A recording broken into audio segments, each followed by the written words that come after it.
उत्तर महाराष्ट्र सुद्धा थंडीने आता गारठलाय आणि धुळ्यामध्ये पारा 6.2 अंशांवर गेलाय। गेल्या 8 वर्षांमध्ये सर्वात नीचांकी तापमान धुळ्यामध्ये आता तापमानाचा पारा पुन्हा एकदा घसरलेला आहे आणि अशा प्रकारे आजचं तापमान हे नोंदवलं गेलंय।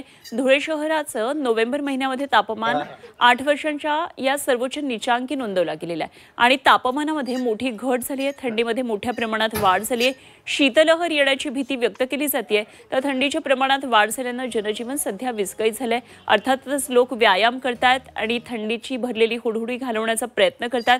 थंडी वाढली आहे त्यामुळे शहरातल्या पांझरा नदीकिनारी व्यायाम करणाऱ्यांची अशा प्रकारे ही गर्दी वाढू लागली आहे। धुळ्यामध्ये खरं तर नेहमीच मोठ्या प्रमाणात थंडीच्या सीझनमध्ये थंडी असते आणि सध्या तरी 6 अंश सेल्सिअस इतकी तापमानाची नोंद झालेली आहे।